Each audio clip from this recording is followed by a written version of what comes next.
SwayamPrabha. Digital India. Educated India.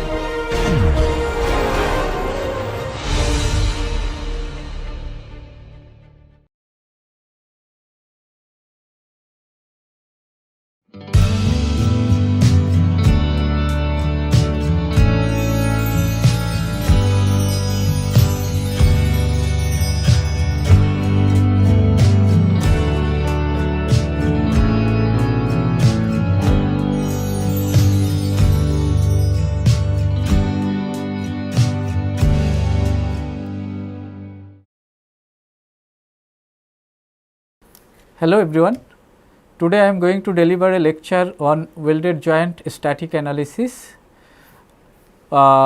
Today's topics title you can say is welded joints subjected to bending moment. So, last class I have discussed about welded joint subjected to some eccentric load in its plane of weld. Today I will discuss once the welded joint subjected to bending moment. So, how to design that welded structure, or you can say how to find out the dimension of that weld, that related things today I am going to discuss. So, this is the content of today's lecture. So, here I will discuss about first theoretical concept of welded joint subjected to bending moment. After that I will solve some problem on welded joint subjected to bending moment. Let us consider here a cantilever beam of rectangular cross section which is subjected to a support by means of two welds W1 and W2 as shown in this figure. So, you already well familiar with beam. So, the definition of beam we can say it is a structural component which is subjected to transverse types of loading. So, you know that depending upon this loading condition, generally the structural component have given different types of name. So, once the structural component subjected to some transverse types of loading, or you can say the load which is perpendicular to its axial direction. So, this is the axial direction, here the load is acting perpendicular to this axial direction or perpendicular to its axis, you can say, it is called generally beam. So, what is a cantilever beam? So, cantilever beam is such a structural component where these beams one end is fixed, here you can see this one end is fixed and another end is free, here you can say. So, in this free end there can be a point load P. So, this is the point load P. So, if the cantilever beam which is fixed by these types of weld W1 and W2, so what should be the design parameter, or you can say what should be the dimension of this weld for these types of connection. So, what should be the procedure we should follow, that now I am going to discuss. Here first of all I will replace this force P to weld center G. So, for replacing this force, you know, so once we replace this force P to weld center plane, then what should be its effect, that is very well familiar to you. So, here you can see in previous case whatever the topics I discussed, there I discussed the weld is along the same plane of that structure. So, in last class we were discussed eccentric types of loading structure which is subjected to some eccentric types of load. So, there what we discuss? There we discuss the plane of that structure. So, this is the plane of this, this is the bracket. So, whatever the plane of this bracket, so the weld plane also. So, here generally we are doing the welding.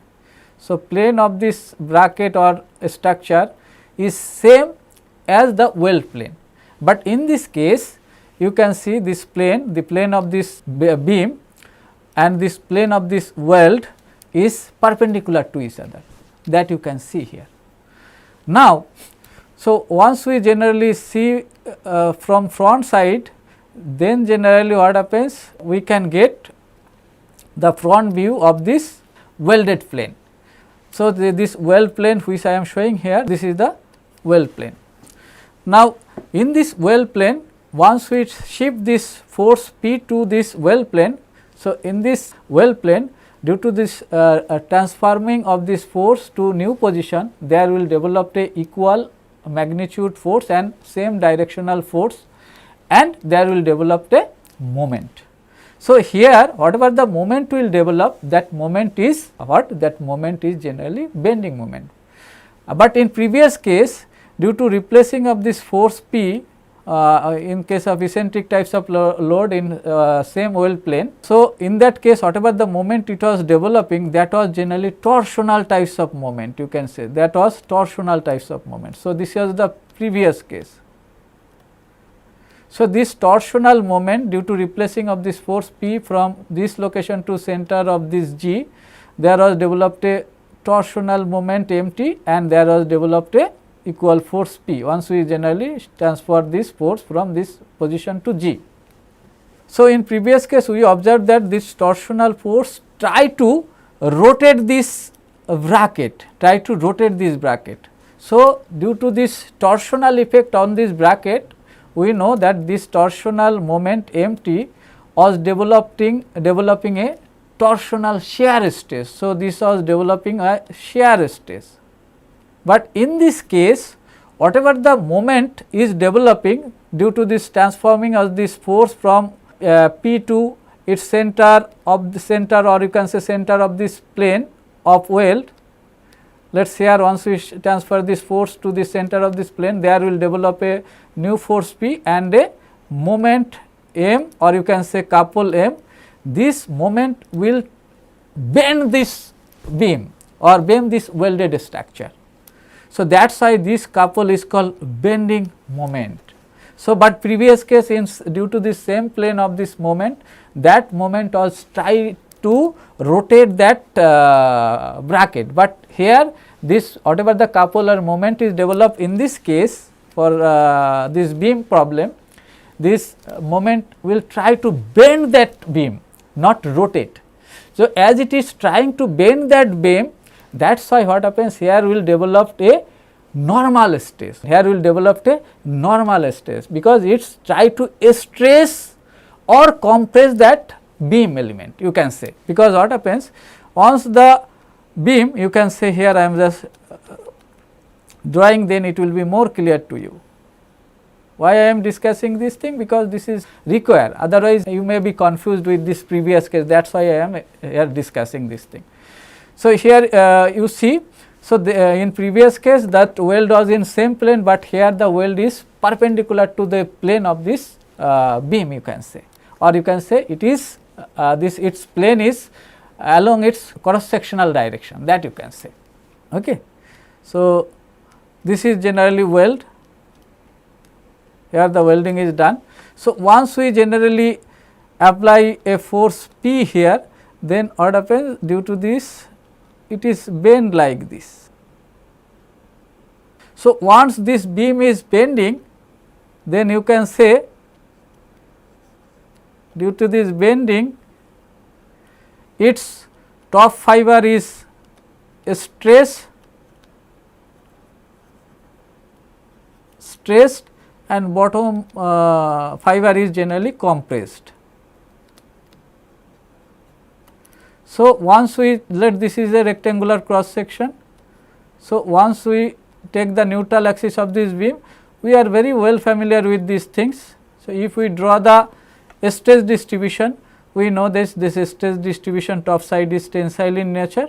So, this is top side stress and it gradually decreases, and at neutral axis it is 0, and this bottom fiber generally negative stress is developed. So, this is generally called neutral axis, NA I am representing. So, this as this top side is stress, that is why it is called bending stress, which is tensile in nature, and bottom side that is compressive in nature, that is why here you can see this is bending stress which is compressive in nature. At neutral axis sigma b equal to 0, that is very well familiar to you.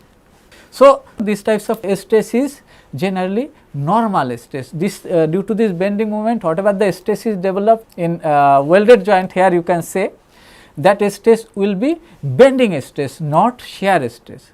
This you should keep it in mind. But here this direct load P, whatever the load P we are acting here due to replacing this eccentric load P, to center of this weld plane, this P generally will develop a shear stress which is uniformly distributed over its throat area. So, let us here this in this plane of this weld I am representing these things. So, here there is a force P. So, this force will develop a uniformly distributed. So, here I am drawing, then it will be more clear to you. So, this is one weld, this is another weld.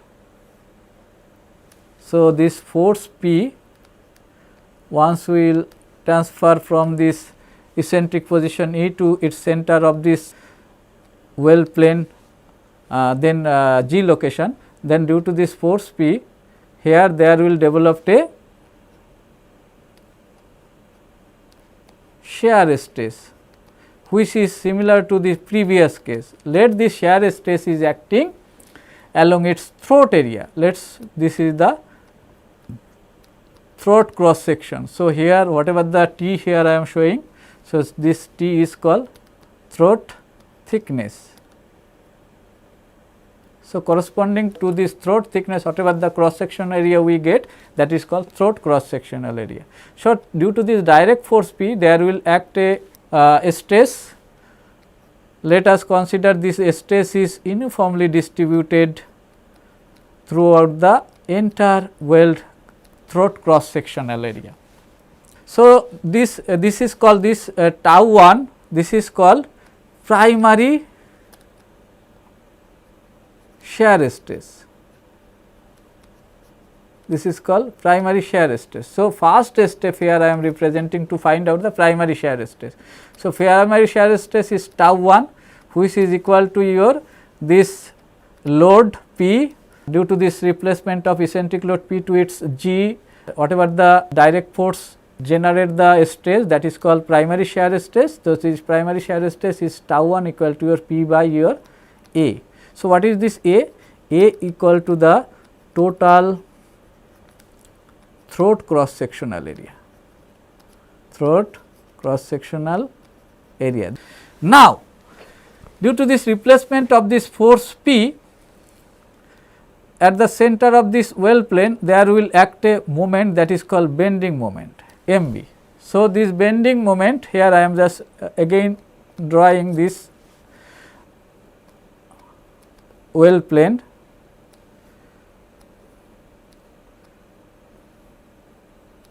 So, this is the weld plane, this is the G of the weld. So, once we replace this force P from eccentric position to G, here will develop a bending moment MB. So, this bending moment generally developed a stress in this weld throat area. So, this bending moment will develop a stress in this weld throat area, that stress is called normal stress, because this bending moment not try to rotate that weld structure. What I am telling, understand, it either try to stress that weld joint or compress that weld joint. That is why this bending moment will develop a normal stress. So, this bending moment, so here I am writing this bending moment MB, which is equal to your P into eccentric distance. This bending moment P into E will develop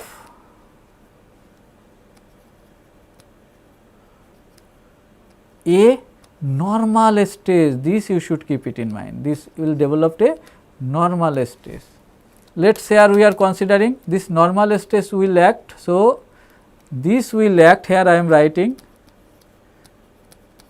this will act, assume that we are assuming, okay. This will act perpendicular to throat area,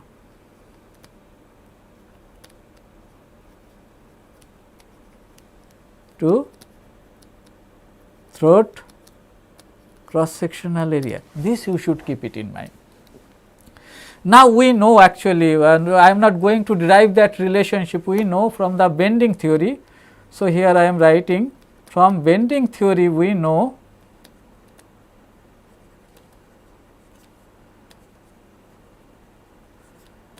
bending theory we know the bending stress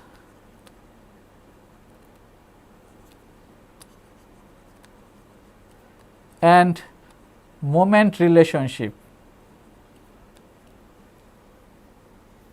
From the bending theory we know the bending stress and moment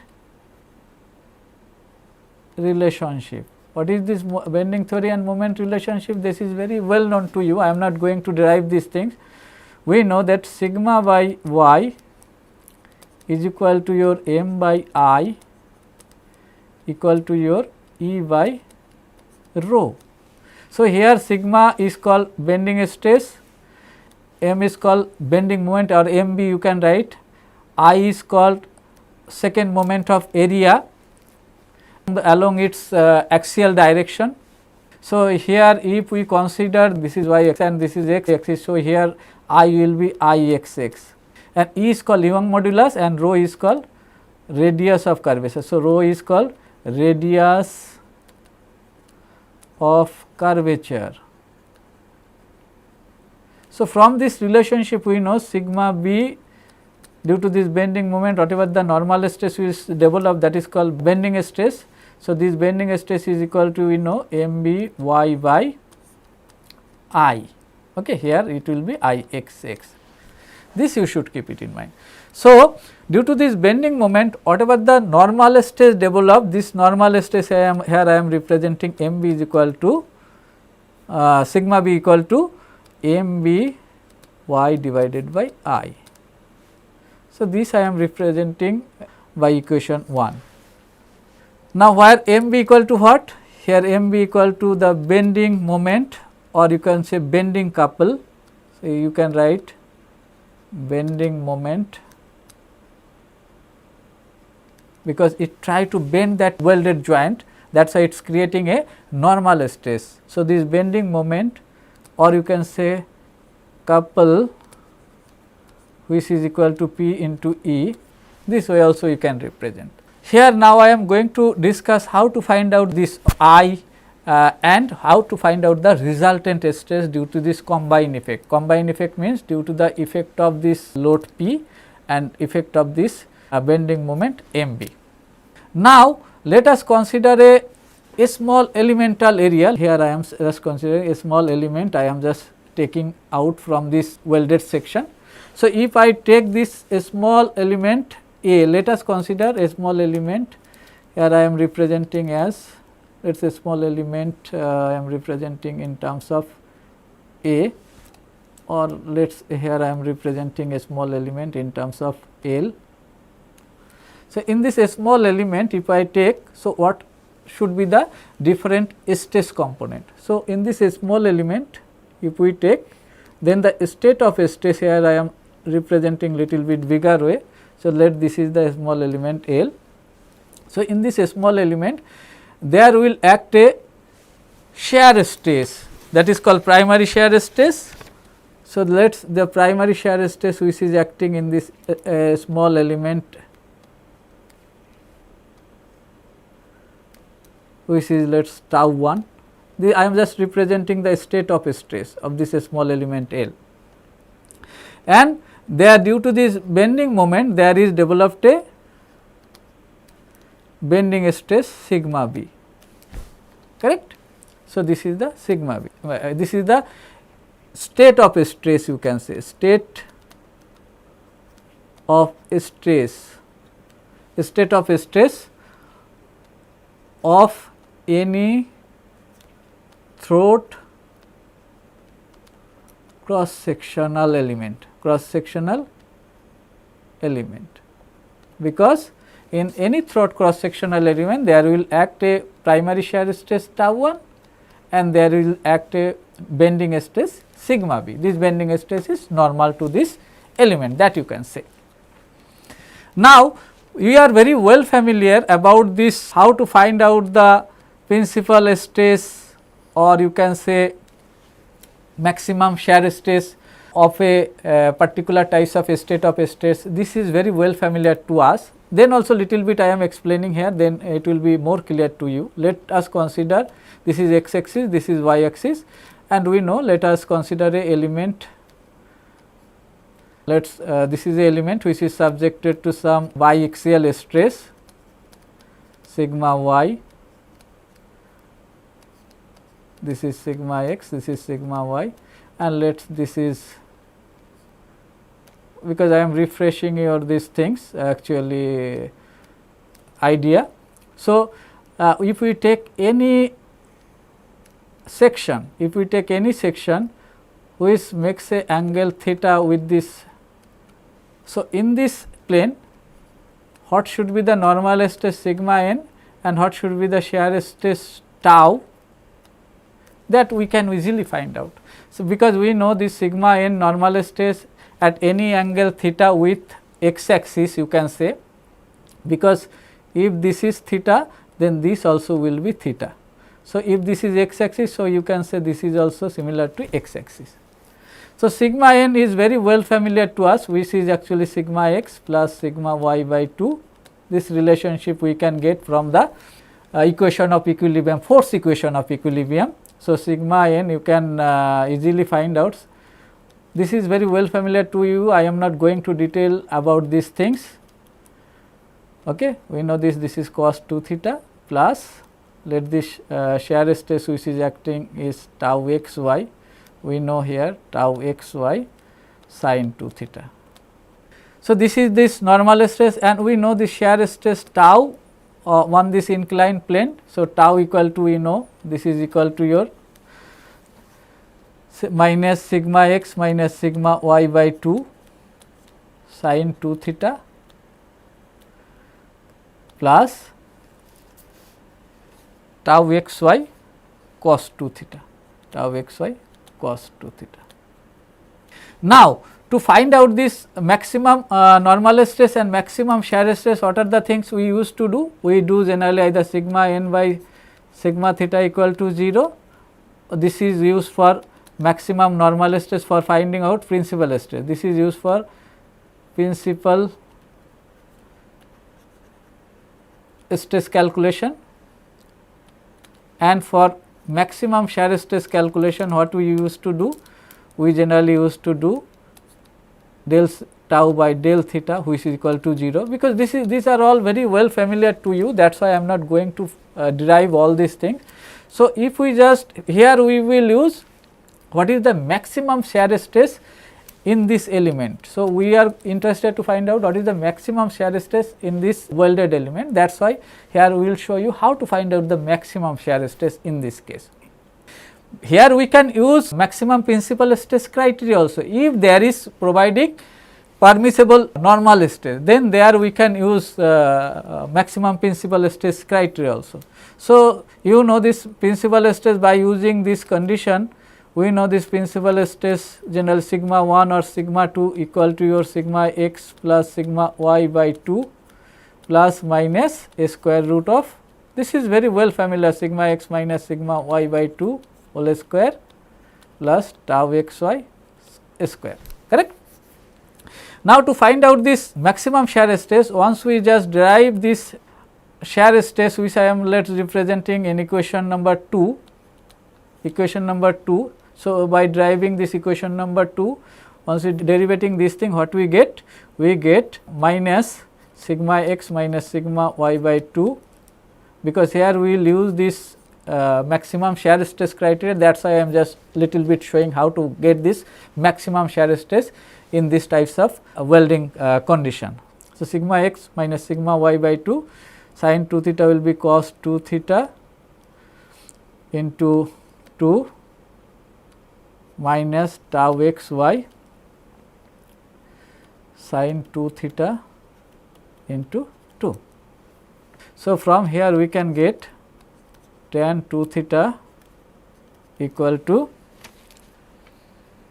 minus sigma x minus sigma y divided by 2 tau x y. Now, we are interested to find out what is the maximum shear stress. So, to find out this maximum shear stress, let us consider these things here. So, once tan 2 theta, or you can say this is called tan 2 theta p equal to this, then we can get maximum shear stress. So, here I am showing this thing. So, let us consider here, let us consider a triangle.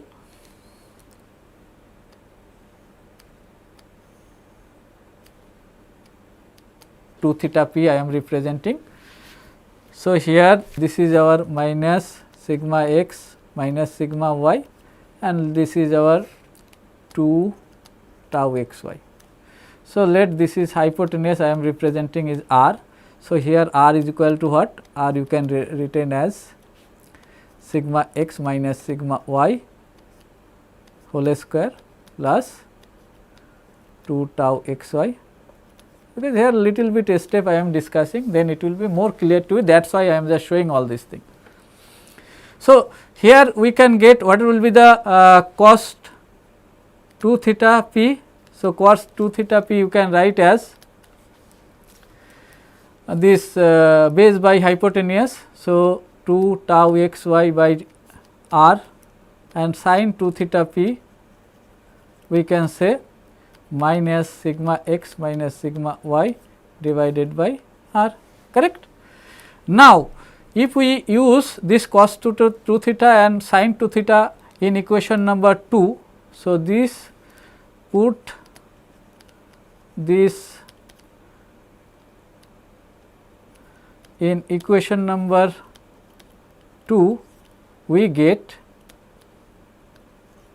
what? We get tau, you can say p, or you can say tau maximum, or you can say tau maximum will be equal to your how much? Just sigma x minus sigma y by 2 into here sin 2 theta is how much? Sin 2 theta is also minus sigma x minus sigma y divided by r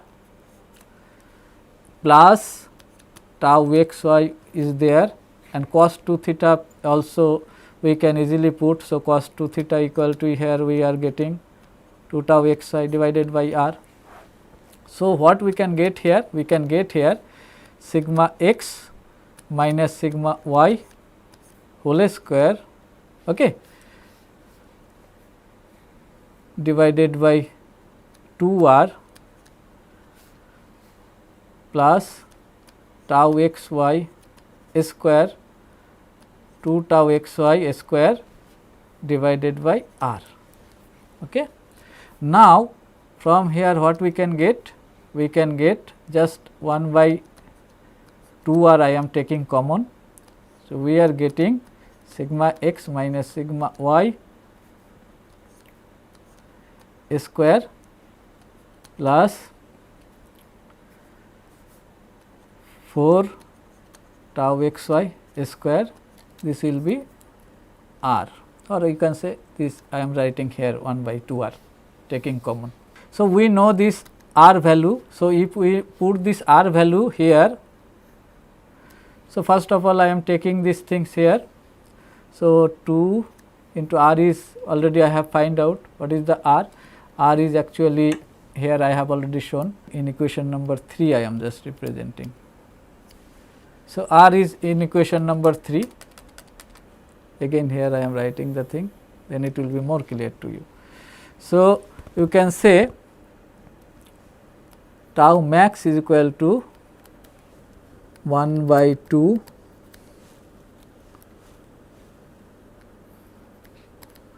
sigma x minus sigma y whole square plus 4 tau x y square divided by, I am directly putting this r, otherwise you can write here 2 tau x y whole square, this way also you can write.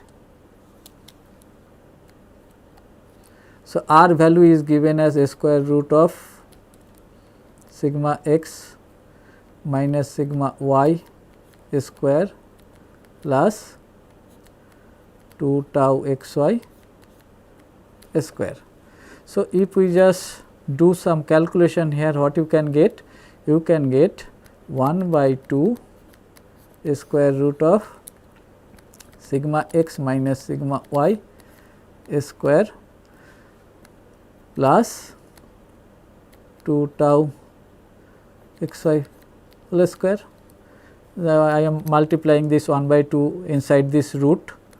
What we can get? We can get maximum shear stress as whole square plus just tau xy square. So, this is the maximum shear stress what we can get if the state of stress is biaxial, which I am showing in figure. This is figure 1. This is figure 1. Now, if it is, that means if there is sigma x and sigma y, then generally we can get maximum shear stress is a square root of sigma x minus sigma y by 2 whole square plus tau xy square under root. Okay. So, this I am representing in equation number, let us see, this is equation number 4. Now, in this well case, what is the state of stress we get? So, in this well case we get a state of stress is tau 1 and sigma b, correct. So, tau 1 and sigma b is this two component of stress in this element L are there, okay. But here you can say there is no, here sigma y equal to you can say 0. So, in this equation 4 here sigma y equal to 0, but here sigma x is equal to your sigma b, or you can say here tau x y equal to your tau 1. So, what should be the maximum shear stress in this types of case? So, in this types of state of stress which I am showing, let this is our figure B, this is our figure B. So, in this figure B, so by using this figure B, what we can say? We can say, and putting sigma equal to 0, sigma x is equal to sigma b and tau x equal to tau 1, by considering this thing, by using, here I am writing by using, so by using, so how it is coming? By using equation 4, we get here tau max is equal to, you can say, or you can say tau resultant is equal to maximum resultant, you can say, equal to our sigma b minus 0 divided by 2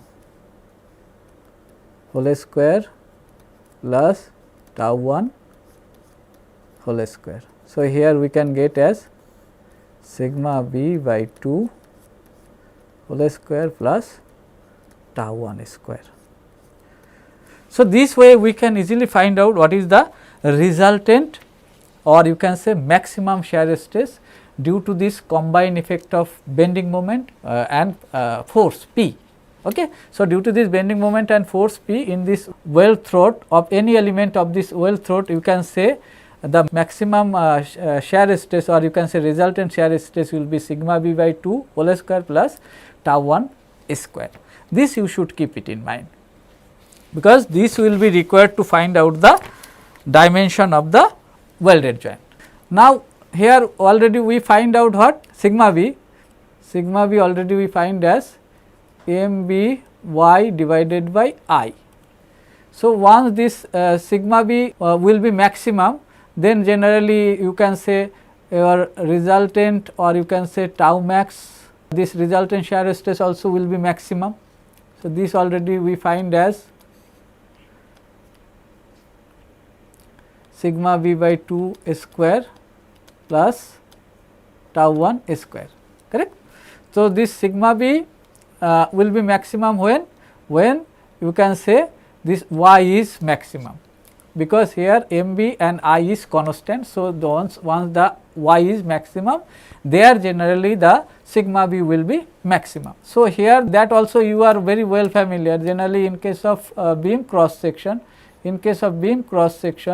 due to this load P, here you already well familiar, this stress distribution generally if you just consider that this is the neutral axis. So, you know this magnitude This is the neutral axis. So, in this case you already well familiar about these things. This stress distribution is looking like this due to this bending moment, you know. So, stress is maximum, you can say, at top fiber of this beam. So, here also in this case also, and this y distance which is maximum here. So, here you can say this y should be the distance between this weld axis with you can say this beam axis. Okay. So, this is the y. So, here whatever the position of that weld, this perpendicular distance between these two axes, that distance we have to consider. Now, this is generally called sigma b. Now, once, and how to find out the Ixx? So, Ixx we have to find out what about this neutral axis of this or you can say about the CG of all weld. So, here Ixx about the CG of all weld we have to find out. So, here how we can find out CG of all weld about this x axis, because here this G is not passing through the CG of its weld, this is the CG of its weld which I am representing here, let us small g1. So, about its small g1, here already is given the weld have a breadth b. So, we know about its small g. So, here you can say about the g, the moment of inertia about its own axis g1 plus parallel axis theorem. According to parallel axis theorem, we know that will be your weld cross sectional area of this weld 1. Let us weld cross sectional area is A1 into perpendicular distance between x axis and its weld axis.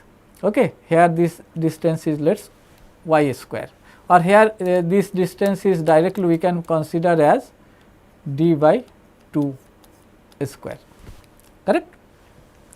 So, what is this Ixx with its own axis? This is also very well familiar to you, I am directly putting. So, it will be just b t q. So, b t q by 12 plus area of this weld W1 is will be our t into b into d square by 4, you can say. Now, here what we can say, as t is very small compared to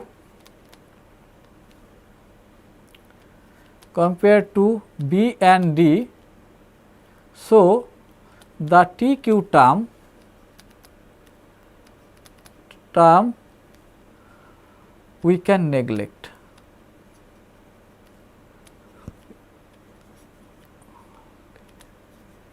We can neglect from equation number 1. Let us here this is equation number from equation number 1 of second moment of area or moment of inertia, you can say, about CG of this weld. So, this is the CG of this weld. So, what we can get here? So, Ixx of weld 1, Ig you can say of weld 1, here I am representing 1, G1 capital G1 will be our T b d to the power 4 divided by 4. Okay. This we can represent. So, as there is two symmetric weld, so total moment of inertia of two weld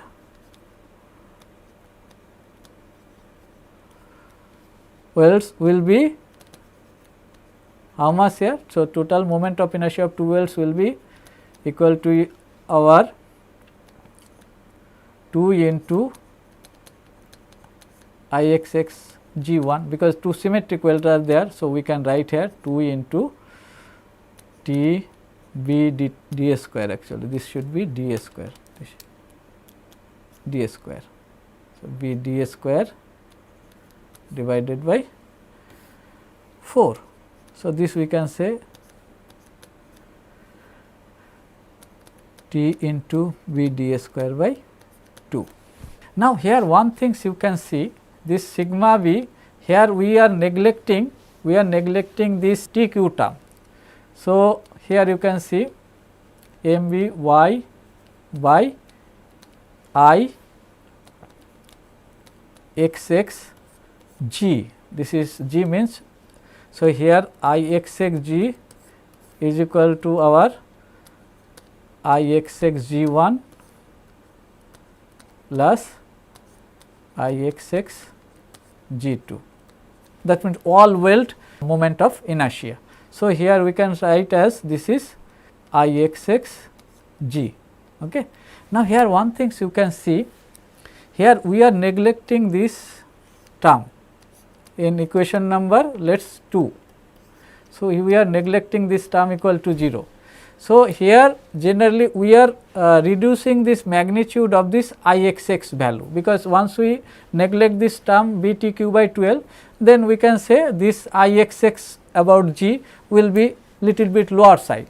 So, here due to this neglecting of this TQ, this magnitude is little bit decreasing. So, Ixx once it decreasing, then you can say sigma b is increasing. What I am telling, understand? So, once sigma b is increasing, that means here we are considering whatever the actual stress developing in this weld cross section, we are considering more stress is developing there. That means, once we consider more stress developing in this section, then what happens, you can say we will be in safe side, because whatever the dimension and other things will predict there, their dimension of that weld will be higher side due to this considering of higher stress developing in that weld section. So, by neglecting this TQ term here, whatever the dimension or whatever the design welded joint dimension will get here, that will be in more safe side. What I am telling, understand, because here we are considering that okay, there is developing some more stress. So, once there will be more stress, then there should require more size of this what it is called leg length or throat thickness, correct, to sustain from that more stress. So, dimension of this weld should be higher side, that means here we are considering more thickness of throat and more dimension of weld leg length. We will be in further safe side, you can say. By considering this thing, whatever the stress will be there, that will be lower side, then for that generally our dimension of this throat thickness and leg length also generally will be lower side. But if we neglect this TQ term, whatever the stress will develop, it increase this stress level. So, for that generally throat thickness and leg length dimension should be higher side. That is why whatever the things by neglecting TQ term we are calculating, that will gives more safe dimension of weld. That is why what happens by neglecting this term, there is no problem actually. That sort of things I am going to tell. So, once we get this resultant shear stress, this resultant shear stress we have to now compare with permissible shear stress. So, by this relationship, that means this tau max is equal to tau p, where tau p is equal to permissible shear stress,